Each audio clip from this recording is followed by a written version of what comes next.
കിരണിന്റെയും കല്യാണിയുടെയും ഇന്നത്തെ നല്ലൊരു കഥ കേട്ടാലോ? അങ്ങനെ ഇന്നത്തെ കഥയില് രതീഷ് വേലുവിന്റെ അമലുവിന്റെ അടുത്തേക്ക് വരുവാണ്. അങ്ങനെ സംസാരിക്കുന്ന സമയത്ത് വേലുവിനോട് പറഞ്ഞു, ഇനിയിപ്പൊ നീ തേനെ തേനെന്നും പറഞ്ഞുകൊണ്ട് നാട്ടിൽ വന്ന് കിടന്ന് വിളിച്ചു കൂട്ട കാര്യമില്ല. അതെ, ഇനിയിപ്പൊ തേൻ വാങ്ങാനായിട്ട് ഇവിടെ നാളെ അങ്ങോട്ടേക്ക് വന്നോളൂ എന്ന് പറഞ്ഞു. അത് കേട്ടപ്പോ വേലു പറഞ്ഞു, അല്ല സാറേ, അപ്പൊ പിന്നെ എനിക്ക് നാട്ടിലേക്ക് വരാൻ പറ്റില്ലല്ലോ. ആരാടാ പറഞ്ഞേ? ദേ, നിന്നെ കിരൺ സാറും കല്യാണിയും കൂടെ ഏറ്റെടുത്ത് കഴിഞ്ഞല്ലോ. അപ്പൊ പിന്നെ ഇനി നിനക്ക് പേടിക്കേണ്ട കാര്യമൊന്നുമില്ല. നിനക്ക് എന്റെ കാര്യം അറിയാവോ? ഞാൻ കാദംബരിയെ വിവാഹം കഴിക്കണ സമയത്ത് കുറെ ദ്രോഹിച്ചിട്ടുണ്ട് ഈ കല്യാണിയെ. എനിക്കപ്പോ KCB-യിലായിരുന്നു ജോലി. പിന്നീട് എന്റെ കരിപ്പോണ്ട് അവിടുത്തെ ജോലിയൊക്കെ നഷ്ടമായി. ആ സമയത്ത് എന്ത് ചെയ്യണമെന്ന് പോലും അറിയത്തുണ്ടായിരുന്നില്ല. പിന്നീട് ഞാൻ കിരൺ സാറിന്റെ കമ്പനിയിലെ ഇലക്ട്രീഷ്യനായിട്ട് കയറി. പക്ഷെ അങ്ങനെ കയറിയാലും അവരെ ദ്രോഹിച്ചുകൊണ്ടിരുന്നു. പിന്നീടാണ് എനിക്ക് കാര്യങ്ങളൊക്കെ മനസ്സിലാകുന്നത്. പിന്നെ അവരെ ഞാൻ സ്നേഹിക്കാണ്ട് തുടങ്ങി. അതിനുശേഷം എനിക്ക് തിരിഞ്ഞു നോക്കേണ്ടി വന്നില്ല. വീടും കൂടും ഒന്നും ഇല്ലാതിരുന്ന എനിക്ക് സ്വന്തമായിട്ട് വീടായി. അതിനുശേഷം സ്കൂട്ടറായി. അത് മാത്രമല്ല, എനിക്കൊരു കുഞ്ഞുണ്ടായിട്ടുണ്ടെങ്കിലും കുഞ്ഞിന്റെ കാര്യങ്ങളൊന്നും എനിക്ക് നോക്കേണ്ടതായിട്ട് വന്നില്ല. എല്ലാ കാര്യങ്ങളും അവർ തന്നെയാണ് നോക്കിയത്. അതുകൊണ്ട് നീ പേടിക്കണ്ട. നിന്റെ കാര്യങ്ങളൊക്കെ നിന്നെ അവർ ഏറ്റെടുത്തിട്ടുണ്ടെങ്കിൽ നിന്റെ കാര്യങ്ങളൊക്കെ നല്ല ഭംഗിക്ക് നോക്കിക്കോളെന്ന് പറഞ്ഞു. അപ്പോഴേക്കുമാണ് കല്യാണി അവിടേക്ക് വരുന്നത്. അപ്പോഴേക്ക് രതീഷ് പറഞ്ഞു, ഇതേ കല്യാണിന്റെ കാര്യം ഞങ്ങളിപ്പോ പറഞ്ഞുകൊണ്ടിരിക്കുവായിരുന്നു. അത് കേട്ട് കഴിഞ്ഞപ്പോഴത്തേനും കല്യാണി പറഞ്ഞു, ആഹാ, അതൊരു നല്ല കാര്യമാണല്ലോ എന്ന് പറയണ.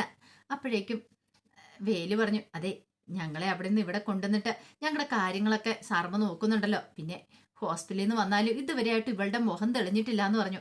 അത് കേട്ടപ്പോ കല്യാണി പറഞ്ഞു, അതൊന്നും ഓർത്ത് വേലു പേടിക്കണ്ട.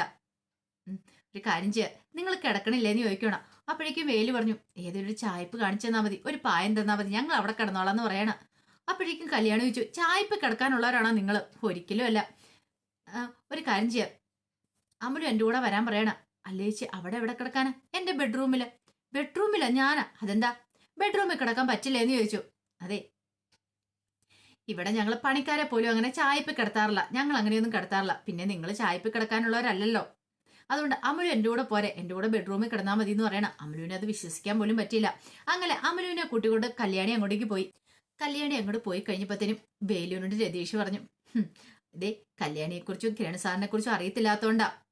എത്ര പാവങ്ങളാണെന്നറിയാവോ? ഈ കല്യാണി തന്നെയാണെങ്കിലും ഏത് സാഹചര്യത്തിലൂടെ കൂടെ കടന്നു വന്നതെന്നറിയാവോ? അതുകൊണ്ട് കല്യാണിക്ക് മറ്റുള്ളവരുടെ വേദനയും വിഷമങ്ങളും ഒക്കെ നന്നായിട്ട് മനസ്സിലാവും. ഒരു 10-21 വയസ്സ് വരെ കല്യാണിക്ക് സംസാരശേഷിയൊന്നും ഉണ്ടായിരുന്നില്ല. അതിനുശേഷമാണ് സംസാരശേഷി തിരികെ കിട്ടിയത്.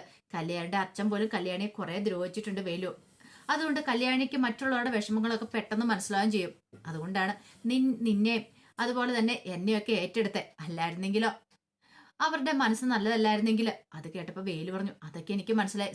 സാറും ഒക്കെ ഭയങ്കര പാവമാണെന്ന് എനിക്കറിയാം. അത് കേട്ടപ്പോ രതീഷ് പറഞ്ഞു, അതെ, അതുകൊണ്ട് നീ പേടിക്കൊന്നും വേണ്ട, ധൈര്യമായിട്ടിരിക്കുക, എന്ത് സഹായം വേണം ചെയ്തു തരുമെന്ന് പറഞ്ഞു. ആ സമയം അമലുവിനെയും കൊണ്ട് കല്യാണി മുറിയിലേക്ക് വന്നു. മുറിയിലേക്ക് വന്നിട്ട് അമലുവിനോട് പറഞ്ഞു, നീ പേടിക്കൊന്നും വേണ്ട കേട്ടോ. അത് കേട്ടപ്പോ അമലു പറഞ്ഞു, എനിക്കെന്തോ വല്ലാത്തൊരു ടെൻഷൻ ഉണ്ടെന്ന് പറയാ. എന്തിനാ ടെൻഷൻ അടിക്കണേ? അല്ലേച്ചി, ഞാൻ ഈ മുറിയിലും കിടക്കണോ?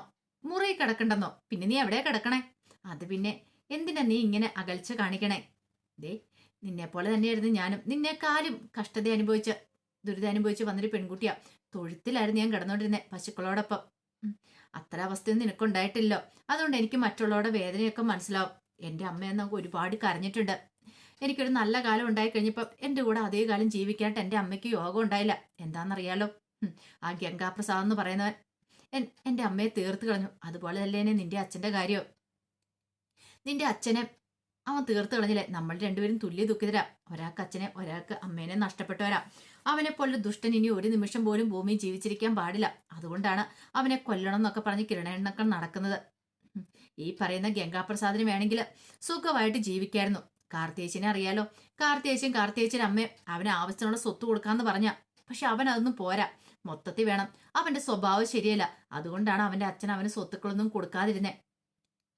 കാർത്തിയേച്ചിനെയൊക്കെ കൊന്നിട്ട് ആ സ്വത്തുക്കൾ കൈക്കലാക്കാനായിട്ടാ അവ ശ്രമിച്ചുകൊണ്ടിരിക്കുന്നത്. അപ്പോഴേക്കും അമലു പറഞ്ഞു, ഈ നാട്ടിലുള്ളവരൊക്കെ ദുഷ്ടന്മാരല്ലേ? അങ്ങനെ പറയരുത് അമലു.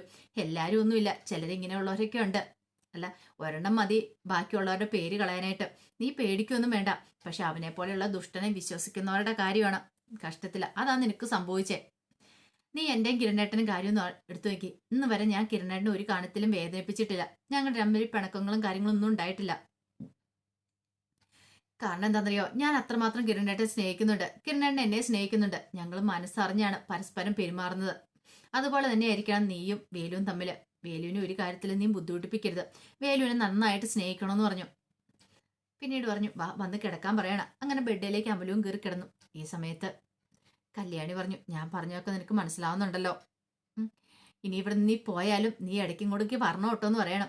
ഞാൻ വരാൻ ചേച്ചി, എനിക്ക് വരാതിരിക്കാൻ പറ്റില്ല. അതെ, ചേച്ചീനെ ചേട്ടനെ കാണാതിരിക്കാൻ പറ്റില്ല, ഞങ്ങൾ ഇടയ്ക്ക് വരാം എന്നൊക്കെ ഇങ്ങനെ അമല് വാക്ക് കൊടുക്കുന്നുണ്ട്. അങ്ങനെ പിറ്റേ ദിവസമായി കഴിഞ്ഞപ്പോഴത്തേനും നല്ല ഉറക്കത്തിലായിരുന്നു ദിലീപ്. ആ സമയത്താണ് കഥയെ മുട്ട് കേൾക്കുന്നത്. ദിലീപ് കണ്ണു തുറക്കണം. എടാ കഥ തുറക്കടാ, കൂട്ടുകാരന്മാരാണ്. അങ്ങനെ ദിലീപ് കണ്ണു തുറന്നു നിന്നു. എടാ നീ ഇത് എന്താ ഉറക്കം അവിടെ ഉറങ്ങുന്നത്, നിന്റെ കല്യാണം അല്ലേന്ന് ചോദിച്ചു. അയ്യോ എന്ത് ചെയ്യാനാ, ഇന്നലെ കിടന്നുറങ്ങിയപ്പോ 2-2:30 മണിയായില്ലേ, പാർട്ടിയും കാര്യങ്ങളൊക്കെ കഴിഞ്ഞിട്ട്. അച്ഛനും അമ്മയൊക്കെ ഇന്നലെ നല്ലതായിട്ട് പേടിച്ചിരിക്കുമായിരുന്നു. വന്നു കഴിഞ്ഞപ്പോൾ അവർക്കൊരു സമാധാനമായെന്ന് പറഞ്ഞു. അത് കേട്ടപ്പോൾ ഒരു കൂട്ടുകാരൻ പറഞ്ഞു, ദേ ഞങ്ങളൊക്കെ ആ സമയത്ത് കിടന്നിട്ട് ഇതേ രാവിലെ എഴുന്നേറ്റ് കുളിയും കഴിഞ്ഞ് ഡ്രസ്സും മാറിയിട്ട് വന്നു. നിനക്ക് കുളിക്കൊന്നും വേണ്ടേ, നീ പോയി കുളിച്ചിട്ട് വാ, നിന്നെ റെഡിയാക്കണ്ടേന്ന് ചോദിച്ചു. റെഡിയാക്കണം എന്നൊക്കെ ഇങ്ങനെ ദിലീപ് പറയണം. പിന്നെ ഒരുത്തനുണ്ടല്ലോ ആ ഗംഗാപ്രസാദ്, എന്തിനും വേണ്ടി നടക്കുന്നവന്. അവനങ്ങനെ അടങ്ങിയിരിക്കും തോന്നുന്നുണ്ടോ? കാർത്തികയുടെ കല്യാണം എന്ന് പറഞ്ഞാൽ അവൻ മരിക്കുന്നതിന് തുല്യവാ. ആ കല്യാണം മുടക്കാനായിട്ട് അവസാന നിമിഷം വരെ അവൻ ശ്രമിക്കും. അതിനെ എങ്ങനെയെങ്കിലും പ്രതിരോധിച്ചാൽ മതിയാവുള്ളൂ. അവൻ ഏത് രൂപത്തിലും അവനും അവന്റെ ശിങ്കിടികളും ഇവിടെ കടന്നു വരാം എപ്പോൾ വേണമെങ്കിലും. ഒരു കാരണവശാലും അവന് അവന്റെ ലക്ഷ്യം സാധിക്കാനായിട്ട് പാടില്ല. ഏത് വിധേനയും നമുക്കത് തടയണമെന്ന് പറയണം. അതുകൊണ്ടല്ലേ രണ്ടും കൽപ്പിച്ച് ഞാൻ ഇതിനകത്തേക്ക് ഇറങ്ങി തിരിച്ച്. ദിലീപ് നല്ല ആത്മവിശ്വാസത്തിൽ തന്നെയായിരുന്നു. അതേ സമയത്ത് യാമിനി അടുക്കള ചായയൊക്കെ വെക്കണം. അപ്പോഴേക്കും അമലു അങ്ങോട്ട് വന്നു. അമലിനെ കണ്ടു കഴിഞ്ഞപ്പോഴത്തേന് യാമിനി പറഞ്ഞു, എന്താവാനാ, എല്ലാവർക്കും ഈ ടെൻഷൻ്റെ ഒന്നും ആവശ്യമില്ലായിരുന്നു. അന്ന് കാട്ടിലേക്ക് കിരൺ സാറും കല്യാണിയും വന്ന സമയത്ത് അവനെ കാണിച്ചു കൊടുത്താൽ മതിയായിരുന്നു ആ ഗംഗാപ്രസാദിനെ. അങ്ങനെയാണെങ്കിൽ അന്നത്തോടു കൂടി അവന്റെ കാര്യത്തിലൊരു തീരുമാനം ആയേന. അമല് പറഞ്ഞു, അല്ല അന്ന് അങ്ങനെയുള്ളവനാന്ന് തോന്നിയില്ല, അവന് വിശ്വസിക്കാൻ കൊള്ളാവുന്നവനാന്ന് തോന്നി. അതുകൊണ്ടാ അവനെക്കുറിച്ചൊന്നും പറയാതിരുന്നേ. അതാണ് അവന്റെ കാര്യം, അവിടെയാണ് അവന്റെ നേട്ടം. വേറെ ഒരുത്തനുണ്ട് മനോഹർ, അവന് നന്നായിട്ട് അഭിനയിക്കാൻ അറിയാം. അവന് ഒരു ഭാര്യയല്ല, എത്ര ഭാര്യമാരുണ്ടെന്ന് അവന് പോലും അറിയില്ല എന്ന് പറഞ്ഞു. സാരയില്ല, ഇനിയിപ്പൊ അതൊന്നും ഓർത്ത് വിഷമിച്ചിട്ട് കാര്യമൊന്നുമില്ല. അവരൊരു കാര്യം ചെയ്യാം, ഈ ചായ കൊണ്ടേ കൊടുക്കാൻ പറഞ്ഞിട്ട് ചായ കൊടുക്കണം. അപ്പൊ എല്ലാവർക്കും കൊടുക്കാനുള്ള ചായയൊക്കെ. എന്നിട്ട് പറഞ്ഞു, ദേ കല്യാണത്തിന് ഇടാനുള്ള ഡ്രസ്സൊക്കെ കിട്ടിയിട്ടില്ലേ, അതൊക്കെ ഇട്ട് നല്ല സുന്ദരിയായിട്ട് ഇരിക്കാൻ നോക്ക്. ഇനി ഇപ്പൊ കഴിഞ്ഞതിനെ കുറിച്ചൊന്നും ഓർത്ത് വിഷമിച്ചിട്ടൊന്നും കാര്യമില്ല എന്ന് പറഞ്ഞു. അങ്ങനെ അമല് ചായയൊക്കെ ആയിട്ട് ഹാളിലേക്ക് വരുവാണ്. ഈ സമയത്ത് ഹാളില് ഹരിയേട്ടനും രതീഷും ദാസും ഒക്കെ സംസാരിക്കുവാണ്. അപ്പോഴേ ഹരിയേട്ടൻ പറഞ്ഞു, എത്ര നാളായി ഇതുപോലെ ഒരു ആഘോഷത്തിന് കൂടിയിട്ട്, കല്യാണമൊക്കെ കൂടി ഇങ്ങനെ അടിച്ചു പൊളിച്ച് കാര്യങ്ങളൊക്കെ ചെയ്തിട്ട്. രതീഷ് പറഞ്ഞു, അത് ശരിയാ, ഇപ്പൊ നമ്മുടെ കുടുംബത്തിലുള്ള ഒരാളുടെ അല്ലേ, അതുകൊണ്ട് നമുക്ക് നല്ല രീതിയിൽ തന്നെ ആഘോഷിക്കാം. പക്ഷെ അവനെ കുറിച്ചുള്ള അവിടുത്തെ ടെൻഷൻ മാത്രമേ ഉള്ളൂ, ആ ഗംഗാപ്രസാദിനെ കുറിച്ച് ഓർത്തിട്ട്. അവനെ അങ്ങ് തീർക്കുവാണെങ്കിൽ കാര്യത്തിനൊക്കെ എളുപ്പമായെന്ന് പറയണം. എങ്കിൽ പിന്നെ നമുക്ക് ഒന്നുകൂടെ സന്തോഷിച്ച് കാര്യങ്ങളൊക്കെ നടത്താമെന്ന് പറയണം. അപ്പോഴേക്കും അമലു ചായ ആയിട്ട് വന്നു. അങ്ങനെ അമലു അവർക്ക് ചായ കൊടുത്തു. അപ്പോഴേക്കും അമലുവിനോട് ഹരിയേട്ടൻ ചോദിച്ചു, അമലു ദേ വേലുവിനെ നീ കണ്ടായിരുന്നു എന്ന് ചോദിച്ചു. ഇല്ല. വേലുവിന് കിരൺ സാറ് ഡ്രസ്സ് എടുത്ത് കൊടുത്തിട്ടുണ്ടായിരുന്നു, നിനക്കും കിട്ടിയില്ലേന്ന് ചോദിച്ചു. കിട്ടി. വേലു അതൊക്കെ ഇട്ടോണ്ട് മുറിയിലിരിക്കുന്നുണ്ട്, ചെന്ന് നോക്ക്, ഒന്ന് കാണാന്ന് പറയണം. അവന് ഭയങ്കര സന്തോഷമായിട്ടുണ്ടെന്ന് പറഞ്ഞു. അത് കേട്ടപ്പോ അമലുവിന്റെ മുഖത്തൊരു ചിരിയൊക്കെ വന്നു. അമലു അങ്ങോട്ടേക്ക് പോയി. ആ സമയത്ത് രതീഷ് പറഞ്ഞു, കണ്ടില്ലേ, കാട്ടിലുള്ളവർ പോലും ഇവിടെ വന്നിട്ടിണങ്ങി. പക്ഷെ ആ മൃഗം, ആ ഗംഗാപ്രസാദ് എന്ന് പറയുന്ന മൃഗം ഇത്രയൊക്കെ ആയിട്ടും അവനൊരു മാറ്റം ഉണ്ടായില്ലല്ലോ. അവന് മാറ്റം ഉണ്ടാകത്തില്ല, ഇനി അവൻ മുകളിലേക്ക് പോലെ മാറ്റം ഉണ്ടാകത്തുള്ളൂ എന്നൊക്കെ ഹരിസാറും പറയാണ്. അതേ സമയത്ത് കാർത്തികനെ കല്യാണിയും കാദംബരിയും കൂടെ ചേർത്ത് ഒരുക്കുവാണ്. ഒരുക്കണ സമയത്ത് കാർത്തിക പറഞ്ഞു, മതി കല്യാണി എന്ന് പറയാ, അതൊന്നും പോരാ. അതെ, ഞങ്ങൾക്ക് ഇനി കുറച്ചുകൂടെ ഒരുക്കാനുണ്ട്, എത്ര ഒരുക്കിയിട്ട് ഞങ്ങൾക്ക് മതിയാവുന്നില്ല. അപ്പോഴേക്കും കാദംബരി പറഞ്ഞു, ഇതൊരു അപൂർവ ഭാഗ്യമാണ്, എപ്പോഴൊന്നും ഇങ്ങനെയുള്ള ഭാഗ്യം കിട്ടത്തില്ല. കാരണം ചേച്ചി ഒരുക്കാനുള്ള ഭാഗ്യം അനീതിമാർക്ക് കിട്ടാന്ന് പറഞ്ഞാലേ. അത് കേട്ടപ്പോ കല്യാണി പറഞ്ഞു, അത് ശരിയാ കാദംബരി ചേച്ചി എന്ന് പറയണം. ആ സമയത്ത് കാർത്തിക പറഞ്ഞു, എനിക്ക് നല്ല ടെൻഷനുണ്ട്. ദിലീപേണ്ട കാര്യം ഓർത്തിട്ട് എന്തിനാ ടെൻഷൻ അടിക്കണേ? അല്ല അത് പിന്നെ ആ ഗംഗാപ്രസാദ്, ഓ അവനെന്തേലും ചെയ്യുമെന്ന് ഓർത്തിട്ടാണോ? അവനൊന്നും ചെയ്യാനൊന്നും പോകുന്നില്ല. ദിലീപേണ്ണ ചേച്ചിക്ക് ഇഷ്ടമല്ലേ? എനിക്കിഷ്ടമാ, അത് ഞങ്ങൾക്ക് മനസ്സിലായി. പക്ഷെ ഗംഗാപ്രസാദ് എന്തേലും ചെയ്യുമെന്ന് ഓർത്തിട്ടില്ലേ? ദിലീപേട്ടൻ നല്ല ബോൾഡ് ആള്. അതെ, എനിക്ക് വേണ്ടുന്ന ധൈര്യം കൂടെ ദിലീപേണ്ണ എനിക്ക് തന്നത്. അതൊക്കെ ഓർക്കുമ്പോഴാ അങ്ങനെയുള്ള ആൾക്ക് എന്തേലും സംഭവിച്ചാൽ എനിക്ക് സഹിക്കാൻ പറ്റില്ല എന്ന് പറഞ്ഞു. കല്യാണി പറഞ്ഞു, അതൊന്നും ഓർത്ത് ചേച്ചി വിഷമിക്കണ്ട, ഞങ്ങൾ എല്ലാവരും ഉണ്ടല്ലോ, ഒന്നും സംഭവിക്കാൻ പോകുന്നില്ല. അപ്പോഴേക്കും കാർത്തിക പറഞ്ഞു, ഈ ലോകത്ത് 2 തരം മനുഷ്യന്മാരുള്ള, ഒന്നെന്ന് പറഞ്ഞാൽ മനുഷ്യന്മാരെ സ്നേഹിക്കുന്നവര്, മറ്റൊന്ന് സ്വത്തിനെയും പണത്തിനെയും ഒക്കെ സ്നേഹിക്കുന്നവര്. നമ്മൾ ഈ മനുഷ്യന്മാരെ സ്നേഹിക്കുന്നതോടൊപ്പം ആൾക്കാരോടൊപ്പം കൂടുവാണെങ്കിൽ നമ്മുടെ ജീവിതം നല്ല സന്തോഷം നിറഞ്ഞായിരിക്കും.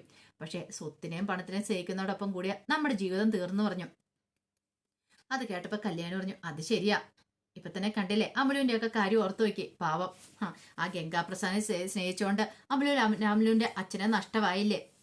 അത് ശരിയായിട്ടുള്ള കാര്യമാണ്. പിന്നീട് മുല്ലപ്പൂ ഒക്കെ വെക്കാൻ തുടങ്ങുമ്പോ കാർത്തിവൻ, ഇത്രയൊന്നും മുല്ലപ്പൂ വേണ്ട, കുറച്ചു മതി എന്ന് പറയണ. അതെ, അളവും കാര്യങ്ങളൊക്കെ എനിക്കറിയാം. ചേച്ചി അവിടെ നിന്ന് ഇരുന്ന് തന്നാ മതി, മാത്രം മതി. ബാക്കിയൊക്കെ ഞങ്ങൾ ചെയ്തോളാന്ന് പറഞ്ഞു. കാദംബരി പറഞ്ഞു, അതെ, നന്നായിട്ട് തിളങ്ങി നിൽക്കണം. കല്യാണി പറഞ്ഞു, അതെ, ചെറുക്കനേക്കാളും കൂടുതൽ പെണ്ണായിരിക്കണം തിളങ്ങി നിൽക്കേണ്ടത്. ഞങ്ങളുടെ ചേച്ചിയല്ലേ, ഒന്നിനും ഒരു കുറവുണ്ടാകാൻ പാടില്ല എന്ന് പറഞ്ഞ് സന്തോഷത്തോടു കൂടിയിട്ട് ഒരുക്കുവാണ്. അപ്പൊ അതിന്റെ വിശേഷങ്ങളൊക്കെയാണ് നമ്മളിന്ന് കാണുന്നത്. ഇതിന്റെ ബാക്കി വിശേഷങ്ങളുമായിട്ട് വൈകുന്നേരത്തെ പ്രമോയി വരാട്ടോ. ഒരിക്കൽ കൂടി എല്ലാവർക്കും ശുഭദിനം നേർന്നുകൊണ്ട് നിർത്തുന്നു.